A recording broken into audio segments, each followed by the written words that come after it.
وأسرارهم وأنوارهم وعلومهم ونفحاتهم وإمداداتهم وإشراقاتهم وقدسياتهم وإدراكاتهم ونظراتهم في الدين والدنيا والآخرة، وأن الله تعالى يرزقنا العلم النافع والعمل الخالص المقبول وحسن التعليم والدلالة على الهدى، ويسر بذلك قلب نبينا محمد صلى الله عليه وسلم على أذنه وكلنا صالحة، وإلى حضرة النبي صلى الله عليه وسلم. الفاتحة.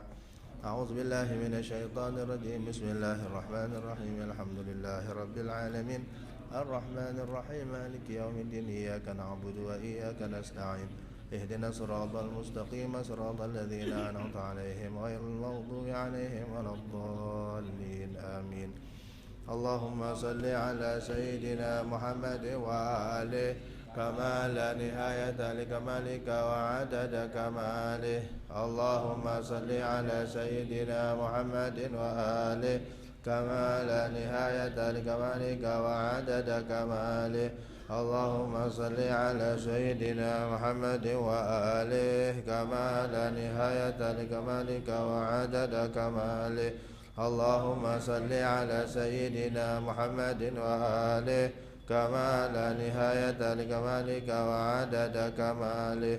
اللهم صل على سيدنا محمد وآله كما لا نهاية لكمالك وعدد كماله. اللهم صل على سيدنا محمد وآله كما لا نهاية لكمالك وعدد كماله. اللهم صل على سيدنا محمد وآله كما لا نهاية لكمالك وعدد كماله. اللهم صل على سيدنا محمد وآله كما لا نهاية لكمالك وعدد كماله. اللهم صل على سيدنا محمد وآله كما لا نهاية لكمالك وعدد كماله. اللهم صل على سيدنا محمد وآله كما لا نهاية لكمالك وعدد كماله. بسم الله الرحمن الرحيم. الحمد لله على نعمه الغراء وآلائه تترى، والصلاة والسلام على سيدنا مولانا محمد المخصوص بجزيل البشرى، وعلى آله وصحبه الذاكرين الله كثيرا في السر والجهر. أما بعد، رب اشرح لي صدري ويسر لي أمري وارفع لي قدري واحلل عقدة من لساني يفقهوا قولي وسدد لساني واهد قلبي بحق سيدنا محمد صلى الله عليه وسلم.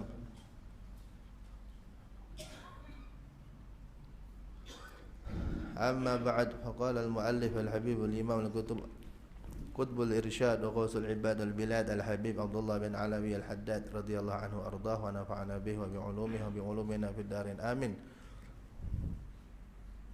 Terjemahan muka surat apa? 46. Yang terjemahan muka surat 66. 46. 46 terjemahan. InsyaAllah boleh rapat ke depan lagi tuan-tuan ni. Rapat insyaAllah. Rapat lagi. Yang di belakang boleh ke depan insyaAllah. Kalau tak keberatan, kalau ada uzur tak apa. Tak boleh kena aircon kadang-kadang, faham. Ada orang tak boleh kena aircon, duduk jauh, cakap semabuk saya dengan jauh, gigil. Banyak tengah tu kosong, betul-betul aircon bawah tu kan. Saya gigil. Tapi ada uzur tak apalah. Yang tak ada uzur, harap ke depan insya-Allah lebih berkat. Berkat kitab tuan-tuan, bukan berkat saya. Saya tak ada berkat, saya karat banyak. Berkat Imam Abdullah Al-Haddad, ini majlis beliau. Kita ni, saya ni khadam saja, menyampaikan ilmu beliau. Mudah-mudahan dapat berkat, jadi khadam kepada wali Allah. Mudah-mudahan dapat syafaat. Amin ya rabbal alamin. Kita juga niat begitu. Kita niat nak jadi khuddam, nak jadi khadam, pembantu-pembantu orang-orang yang dekat dengan Allah Subhanahu wa taala. Kita belajar, kita nak sebarkan. Situ kita khidmat kepada ulama ini. Mereka akan sangat gembira apabila ilmu mereka dipelajari. Mereka akan sangat bahagia apabila ilmu mereka disebarluaskan. Yang mana itu juga asalnya kegembiraan Nabi Muhammad sallallahu alaihi wasallam. Mereka hanya wirasah, mereka hanya pewaris Nabi sallallahu alaihi wasallam. Sebab kata Al-Habibul Imam Al-Qutb Ali bin Muhammad Al-Habashi radhiyallahu an, tidak ada sesuatu yang paling menggembirakan Nabi sallallahu alaihi wasallam melainkan seperti melainkan amalan menyebarkan ilmu dan dakwah. Itu tidak ada amalan yang paling menggembirakan Nabi sallallahu alaihi wasallam daripada amalan menyebarkan ilmu dan dakwah. Jadi kita niat nak menyukakan Nabi besar Muhammad sallallahu alaihi wasallam. Bukan sekadar niat mengaji. Imam Abdullah ajar kita, Habib Abdullah Al-Haddad ajar kita nawaitu ta'allum wa ta'lim. Saya niat datang ngaji, nak ngajar. Ngaji dan juga ngajar. Ngajar siapa? Yang ngajar keluarga kita lah. Paling tidak, kalau berkat sikit boleh ngajar jiran tetangga. Berkat lagi kan boleh ngajar satu kampung. Berkat lagi boleh ngajar satu dunia. Satu Malaysia, ilmunya tersebar luas. Itu berkat, tergantung keberkatan. Kalau ada banyak berkat, insya-Allah ilmu kita akan lebih manfaat. Kata Imam Abdullah bin Alawi Al-Haddad radhiyallahu an, masih lagi dalam bab masih di ujung bab menyatakan apa yang Allah Subhanahu wa taala sediakan. Kemuliaan-kemuliaan, kekeramatan-kekeramatan. Kemuliaan, keramat, karamah ni samalah.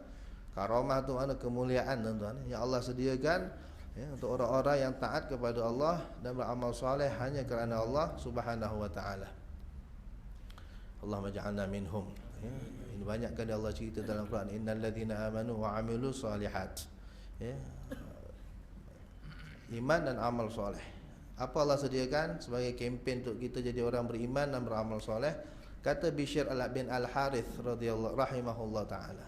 Bishr Al-Hafi, tokoh yang sangat terkenal dalam bidang sufi, dalam bidang tasawuf tuan-tuan. Selalu saya ulang cerita ni untuk masuk dalam hati kita, sebab masih lagi orang kita masih degil. Tak reti nak memuliakan nama Allah. Bishr Al-Hafi ni terkenal sampai hari ini, padahal hidupnya sudah lebih 1000 tahun lepas. Hidupnya lebih dah 1000 tahun, meninggal dah lebih 1000 tahun. Tapi namanya masih kita dengar hari ini, masya-Allah. Bishr bin Al-Harith atau digelar Bishr Al-Hafi. Bishr si kaki ayam. Maknanya apa? Beliau sangat miskin. Seorang sufi, seorang wali, seorang ulama besar di Baghdad yang sangat miskin, selipar pun tak ada. Sehingga ke mana-mana berkaki ayam. Sehingga orang gelar dia Bishr Al-Hafi. Hafi tu yang kaki ayam, betul kaki ayam. Jalan kaki kilo-kilo. Miskin sangat. Pakaiannya selai. Dengan satu kawannya Muhammad bin Wasi' radhiyallahu anhu wa ardah. Pernah dimimpikan orang, ulama mimpi dua-dua ni berlomba ke syurga. Maka menang Bishr Al-Hafi satu langkah. Dulu masuk, baru Muhammad bin Wasi'. Bila ditanya kenapa tuan menang selangkah, pada tuan-tuan berdua sama hebat, sama zuhud, sama alim, sama wara'. Katanya aku menang, kata Bishr, sebab aku punya baju selai sepinggang je di dunia. Muhammad bin Wasi' 2 pasang. Aku sepasang aja aku ada baju, macam Sayyidina Umar, sebiji macam Sayyidina Umar radhiyallahu an. Muhammad bin Wasi' 2 pasang. Sebab tu je aku menang selangkah. Itu segi kezuhudan tuan-tuan. Orang ini hidup, hari ini hidup kita kata gila kau ni. Ada duit tak nak beli baju. Baju untuk ibadat. Kita punya faham tak sama, tak akan sama tuan-tuan. Kita punya faham tak akan sama. Itu masing-masing lah orang-orang mula nak cerita. Dan beliau jadi wali kenapa? Sebab beliau satu hari jalan dia kata Baghdad, jumpa nama Allah di atas kertas, dipijak-pijak orang atas jalan.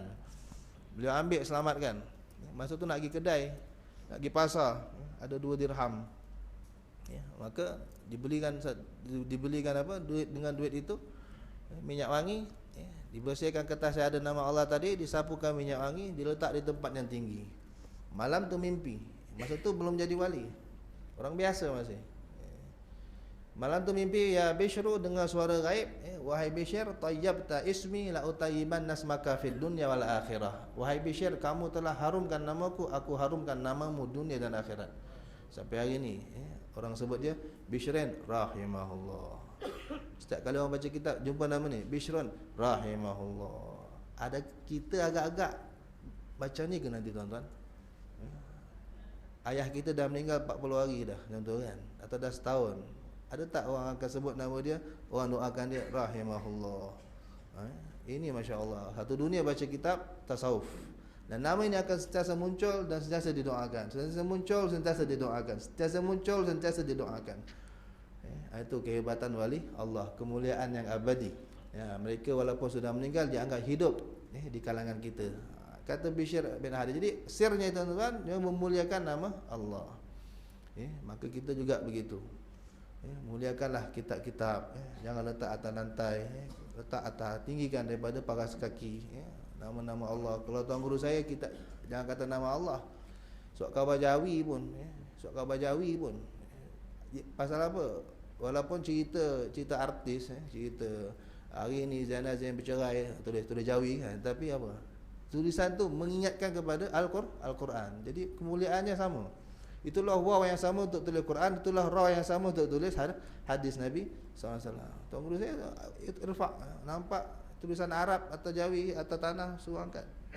Apatah lagi nama Allah, apatah lagi kitab Maulid, ada nama Nabi Muhammad sallallahu alaihi wasallam. Ini amalan ada sirnya, ada rahsia tahu, ada rahsia Tuhan di situ. Sehingga Allah mengangkat Bishr Al-Hafi menjadi wali Allah sebab dia muliakan nama Allah. Jadi mudah-mudahan kita juga dapat belajar muliakan nama-nama Allah ni tuan-tuan. Termasuk nama Allah ya. Ini isu mungkin pernah dibahas orang dulu tuan-tuan. Sejadah kita ni ada gambar Kaabah. Sejadah kita ni ada gambar Kaabah. Setengah-setengah ulama dia tak setuju tengok orang pijak, orang duduk, orang ponggongkan. Silsilah ada yang kentut atas tu kan. Tengah-tengah mengaji ni ada yang buang angin kadang-kadang. Betul-betul duduk atas sejadah, betul-betul kat gambar Kaabah tu. Walau hanya gambar tuan-tuan. Tak bayangkan kalau gambar mak kita atas tu. Kita nak pijak tak tuan-tuan? Bayangkan gambar bapak kita atas tu. Kita nak buat macam tu tak? Alah ni gambar Kaabah tak ada benda. Pijak pun kita tak sanggup. Sehingga saya Mufti Haji Khalil almarhum amal ajarannya gitu. Tak pernah pakai sejadah yang ada gambar-gambar ni kan. Kain putih semua. Sampai sekarang Kampung Ulu buat sab semua kain putih. Yang dekat imam pun dibalut juga sejadah tu dengan kain putih biar dah tak nampak. Jadi kalau nak pijak pun dah tak nampak sangat pijak Kaabah. Walaupun ada sebab lain. Antaranya mungkin itu ihtiram. Jadi elakkan kalau boleh. Gunakan sejadah yang ada gambar Kaabah, gambar Masjid Nabawi. Walaupun gambar tapi itu syiar tuan-tuan. Kita orang pijak bendera Malaysia pun kita marah. Ini kan kita ni pijak syiar terbesar umat Islam Kaabah, gambar sekalipun. Ini yang kita terlepas pandang. Ini kena ingat tuan-tuan. Tu sebab kemuliaan umat Islam ni gagal di situ. Umat Islam ni dia gagal mendapat kemuliaan sebab dia gagal memuliakan.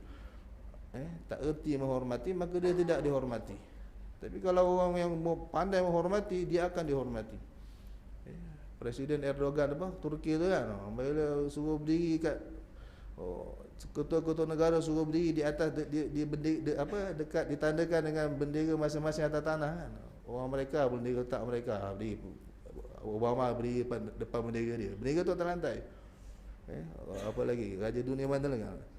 Dia tak sanggup tengok. Dia kutip kan bendera negara dia, negara Turki, masuk poket. Tengok diri lah. Kenapa mesti dibodohkan? Bendera itu hanya bendera, tapi ini simbolik kepada negara yang kita cintai. Hubbul watan minal iman. Tak sanggup tengok bendera dia duduk atas tanah. Dalam perang kalau bendera jatuh kira kalah tuan-tuan. Itu yang attack habis-habisan Sayyidina Ja'far bin apa? Abi Talib radhiyallahu anhu. Orang serang habis-habisan sebab dia jaga bendera masa tu. Beliau radhiyallahu anhu jaga bendera. Pegang dengan tangan kanan, orang potong tangan kanannya. Dia tak mau jatuh. Cepat-cepat tangkap dengan tangan kiri. Orang potong tangannya, tak mau jatuh juga, kepit dengan sisa lengannya. Orang tak buat juga. Orang tombak jatuh, tersungkur, cepat-cepat bendera dirampas oleh sahabat lain. Kalau tak salah Abdullah bin Rawahah radhiyallahu anhu. Itu dalam perang. Kalau bendera Islam jatuh, kalah dah kira. Ini negara kita, bendera kita jatuh. Bendera naik pun kita suruh berdiri. Hormat. Tak salah. Itu hanya ekspresi cinta. Ini benda-benda yang kita umat Islam selalu lepas pandang. Bila dikubur, suka duduk atas kepuk kubur tu. Di atas kepuk kubur tu kadang-kadang ada nama Allah. Kadang-kadang ada nama Tuhan. Paling tidak pun tulisan Jawi. Semoga rohnya dicucuri rahmat. Tulisan Jawi ni kalau tak dibaca dengan Quran, tapi simbolik kepada Islam. Tulisan Jawi ni syiar Islam. Jadi kalau kita duduk atas kepuk tu, nunggu talqin tak habis lagi, nunggu orang gali tak habis lagi, kita duduk atas kepuk. Bahaya tuan-tuan ni. Kadang-kadang ayat Quran, kadang-kadang Al-Fatihah. Itu nama daripada surah Al-Quran. Kita duduk atas kepuk tu, betul-betul perkataan Al-Fatihah bawah kita tu, bawah punggung dia tu. Ini siapa tahu kena tegur. Bang, tolong bang, Fatihah kat bawah tu. Tak tahu tak apa, tapi kalau tahu kena bagi tahu. Ini penghormatan yang umat Islam selalu terlepas pandang. Ini daripada hati jiwa yang menghormati, karamah. Orang yang reti memuliakan, dia akan dimuliakan. Kama tadinu tudan, kata Nabi sallallahu alaihi wasallam. Bagaimana kamu berbuat, bagaimana kamu beramal, begitu kamu akan dibalas. Bishr Al-Hafiz jadi wali sebab tu je. Bukan kata riadah, tirakat, macam setengah-setengah wali. Ada setengah wali nak jadi wali, dia kena menjalani tirakat, proses yang luar biasa, dahsyatnya. Seperti Syekh Ahmad Ahmad lupa kan. 10 tahun duduk dengan gurunya kan. 10 tahun disuruh kerja saja. Bersih tandas, apa lagi kan. Sapu sampah, jaga masjid, nyalakan lampu masjid. 10 tahun. Tapi dengan taat, padahal dia dah alim besar. Bila dia taat, satu hari gurunya masuk masjid, tengok maghrib gelap, lampu tak nyala sebab Syekh Ahmad tu dah tergolek. Bukan Syekh Ahmad, satu orang Syekh, saya lupa namanya, dah penat sangat, lupa nak nyalakan lampu masjid. Yang masa tu ada 1000 lampu. Besarnya masjid tu ada 1000 lampu pelita yang mesti dia nyalakan sebelum maghrib. Tapi dah 10 tahun buat kerja ni. Mula 2 tahun basuh jamban dia kerja dia. Taat perintah guru. Padahal ada ulama besar dah mengajar di tempatnya, dah mengajar dengan ulama, dengan murid yang ramai.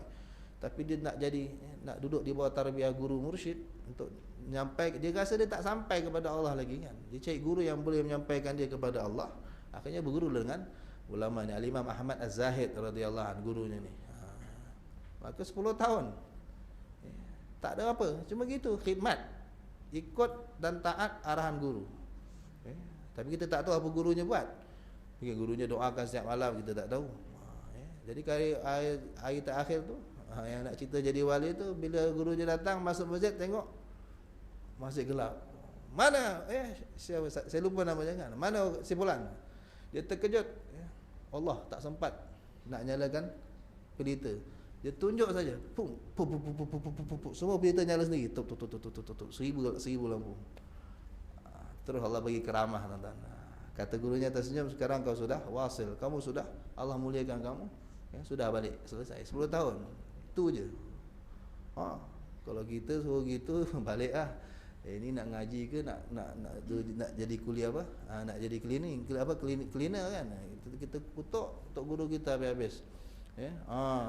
So banyak bertanya macam Nabi Musa dengan Nabi Khadir. Tak jadi benda, tuan-tuan. Jadi ada lagi yang jadi wali kena puasa, kena selawat banyak-banyak, kena menjalani ujian demi ujian. Ada yang disuruh bunuh bapak sendiri, ada yang disuruh macam-macam, terjun gunung lah. Cerita-cerita orang dulu dahsyat. Ini tidak, masya-Allah, simple. Dengan mudah Allah angkat derajatnya menjadi wali Allah. Antaranya Sayyidina Bishr bin Al-Haris Al-Hafi. Kata beliau, ini ucapan wali Allah, simple tapi tuan-tuan penuh nur. Kalau kita dengar, kita hafal, hati kita terang, tuan-tuan. Kata beliau, Bishr Al-Hafi, zahaba ahlul khairi bid dunya wal akhirah. Zahaba ahlul khair bid dunya wal akhirah. Orang-orang khair, orang-orang baik, wali-wali Allah ni, orang-orang yang penuh berkat ini, mereka telah pergi, borong makna zahaba bid dunya wal akhirah. Mereka ni pergi ke akhirat, borong sekali bawa dunia, dapat akhirat. Zahaba bil dunya wal akhirah. Makna mereka tu pergi, mati, meninggal, dunia dapat, akhirat dapat. Kita ni, tuan-tuan, mungkin hanya dapat dunia, akhirat kita tak dapat. Ataupun ada setengah orang, dia sibuk kerja dunia, biasanya dia akan terceceh akhirat dia. Sebab dunia akhirat umpama madu yang tak mungkin bertemu. Kerja dunia, akhirat luput, kerja akhirat, dunia ngikut. Pepatah Betawi kata, tanam padi rumput ngikut, tanam rumput padi luput. Jadi orang kerja dunia, dia takkan dapat akhirat, pasti tu. Tapi orang yang kejar akhirat, dunia akan ikut dia. Ini kata, dhahaba ahlul khair bid dunya wal akhirah. Ahlul khair, orang-orang baik, ahli wali-wali Allah ni, mereka pergi menghadap Allah, dapat dunia, dapat akhirat. Mereka bawa dunia, bawa akhirat. Wali-wali itu begitu, dunia ikut mereka, takluk pada mereka. Tapi mereka tak nak. Sayyidina Umar tak mau dunia, tuan-tuan. Tapi 2/3 dunia jatuh bawah telapak kaki Sayyidina Umar. Mahkota Kisra, mahkota Raja Parsi, gelang tangan emas, pending Raja Parsi, semua dapat. Bertimbun-timbun harta kekayaan dunia datang kepada Sayyidina Umar. Tapi beliau langsung tak heran, dikasih kat orang. Beliau sendiri tak makan. Beliau sendiri tak cukup makan. Beliau sendiri baju berbelah-belah tampung.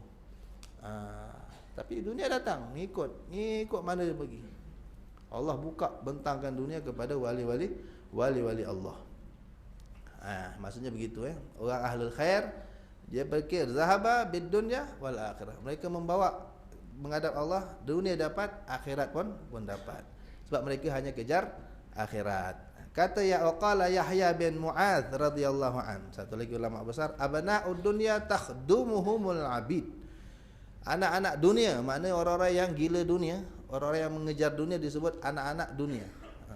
Takhdumuhumul abid, akan berkhidmat, akan mengabdi kepada mereka itu orang-orang yang hamba, orang-orang hamba abdi, orang-orang rendah. Tapi wa abnaul akhirah, adapun anak-anak akhirat, iaitu orang-orang yang mengejar akhirat, wali-wali Allah, takhdumuhumul ahrar, akan mengkhidmat kepada mereka, akan mengabdi kepada mereka orang-orang yang merdeka, orang-orang mulia maksudnya, tuan-tuan. Jadi orang dunia yang layan mereka orang-orang rendah semua. Orang kaya tak, orang-orang yang kaya yang lupa akhirat, tidak seperti Sayyidina Uthman, Sayyidina Abdurrahman bin Auf, mereka kaya tapi masya-Allah mereka abnaul akhirah. Yang berkhidmat kepada mereka semua orang-orang mulia. Tapi orang-orang yang sibuk dengan dunia, tak mesti dia kaya. Orang miskin pun kalau hatinya penuh dengan keinginan dunia, tetap dikira anak-anak dunia. Itu yang akan berkhidmat kepada dia orang-orang hina yang statusnya macam hamba. Semua jadi yang tolong dia semua orang yang sibuk gila dunia. Nilai di sisi Allah hamba dunia. Tapi orang-orang yang mulia, wali-wali Allah yang berkhidmat kepada mereka orang-orang mulia, iaitu seumpama orang-orang yang merdeka. Seperti para sahabat, para tabi'in, para awliya, tuan-tuan, masya-Allah, yang berkhidmat kepada mereka ulama-ulama. Syekh Abdul Qadir Jilani, khadamnya ulama-ulama, murid-muridnya ulama-ulama besar, bahkan wali-wali juga taraf mereka itu. Cuma beliau kutub, di bawahnya wali-wali lain.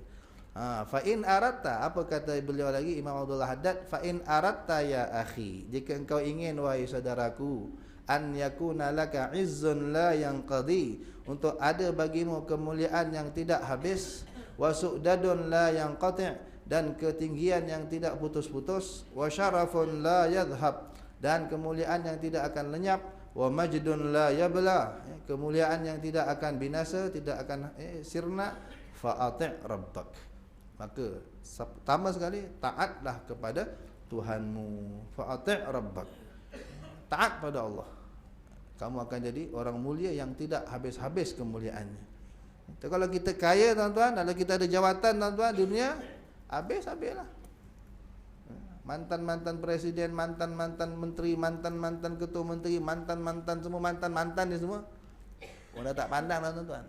Masa dia berkuasa, orang cium tangan dia, orang sanggup tunggu dia, orang tunggu dia buka kereta, bukakan pintu kereta dia. Masa dia berkuasa, dah sudah, toleh pun tak lagi dah. Dulu aku nak projek, dulu aku nak minta sign, kan, sign dia power, boleh meluluskan yang tak lulus, boleh menghakkan yang batil, boleh membatilkan yang hak, contohnya kan. Sign dia kuat masa dia berkuasa. Tapi bila dah tak ada kuasa, toleh pun tak nak. Senggol pun perasan. Sebab orang tak ingatkan dia lagi, orang manfaatkan masa dia ada kuasa. Ini dunia punya resam, tuan-tuan. Lihat Soeharto, lihat Soekarno. Soekarno masa berkuasa, tapi bila dah jatuh, orang tak tengok pun, tuan-tuan. Orang mati dalam keadaan terhina, walaupun Allah, dia orang baik. Walaupun Soekarno orang baik, masya-Allah, banyak jasa dia kepada Indonesia, banyak jasa dia kepada habaib, banyak jasanya kepada ulama, tapi atas permainan politik, bila jatuh nak cerita Inilah dunia, resam dunia. Masa di atas orang puji, orang puja. Bila dah di bawah orang tak pandang. Tapi ulama tuan-tuan, Masya Allah, dah 1000 tahun meninggal, dah 100 tahun, masih lagi namanya disanjung-sanjung. Masih lagi orang sebut dengan penuh hormat. Orang sebut dengan gelar Al-Hafiz, Al-Allamah radhiyallahu an, rahimahullah. Orang doa, sebut nama orang doakan, sebut nama orang doakan. Dan orang ambil berkat lagi. Bubuh anak nama ulama. Bubuh anak nama aulia. Masya Allah. Ini kemuliaan mereka itu bukan hanya masa hidup, dah meninggal masih lagi mulia. Dah meninggal pun masih dicari-cari orang. Syekh Abdul Qadir Jalani sudah hampir 1000 tahun meninggal, hampir 1000 tahun. Sampai hari ni orang duk cari lagi.